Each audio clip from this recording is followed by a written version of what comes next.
They still gather along the rail to get a glimpse of Jimmy Johns over in Brookhaven, the young man that captivated the entire state in 2004.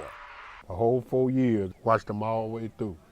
On December 4th, Jimmy Johns single-handedly willed Brookhaven High School to a win over Clarksdale in the state championship game. Johns racked up 373 all-purpose yards with 3 touchdowns. The performance captured the attention of the one school he always wanted to call home. Alabama was my dream. When I was 5, Alabama won the national championship. I told my mom that's how I was going to play at. Not too many people get to live that dream. However, his tenure in Tuscaloosa would turn into a nightmare in more ways than one. A quarterback by trade, Johns was lost in the shuffle at running back. Far more discouraging to those who loved him, Johns began selling cocaine on and around the University of Alabama campus. By April 2008, his second life had been tipped off to undercover agents. It's so much that you were doing and was so secretive. That life ain't glamorous.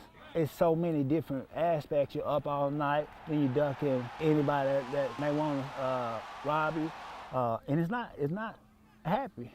Amidst the dark cloud enveloping Johns, he made a successful transition to linebacker for the Crimson Tide. On April 12th, head coach Nick Saban awarded Johns the Woodrow Lowe Award, presented to the best linebacker on the Alabama football team. He now had an NFL future at the position. 73 days later, it would all come crashing down. It wasn't real. The first night was like, it was a dream, kind of.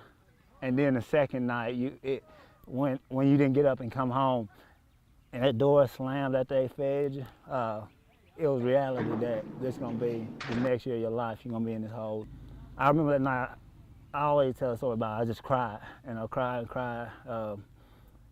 And I didn't know, but that night was the night that I decided that I wanted to do something different. I wanted to be a positive leader, a positive role model. A felony plea deal on charges of distribution of cocaine would land him 13 months in prison. He would then return home to Brookhaven and manage to land on his feet at a Toyota dealership where just last year he was named their Salesman of the Year. Johns is also active in the surrounding area, telling his story to at-risk youth in hopes that they don't repeat his mistakes, and in the process, he's gained what eluded him in Alabama. Where I'm at now, which is the happiest I've been in my life, because there's not pressure on me anymore. I think for most people, success for Jimmy Johns is the NFL, Hall of Fame, career, this and that. But to me, being successful is just being able to provide for my family, being able to do this right here, get back to the community. What he's doing now is helping pave the way for a new semi-pro football team in Old Brook. The team is comprised of players from Brookhaven, Hazelhurst, and Franklin County high schools, teams that won state championships in 2004, 5, and 6. They're called the Tri-County Heroes. This is my community. I grew up here, I've seen things here, and I want to change it. I want to change my city. I want to change what's going on with this younger generation and kind of get back to how it used to be. And maybe it's not too late for Johns to get back to the way it used to be. He's only 24 years old and not far removed from the ability that made him the best linebacker at Alabama. He just needs an opportunity. Do you still hope maybe somehow you'll go somewhere? Yeah, definitely. But I'm a realist. I know I need to take care of my family.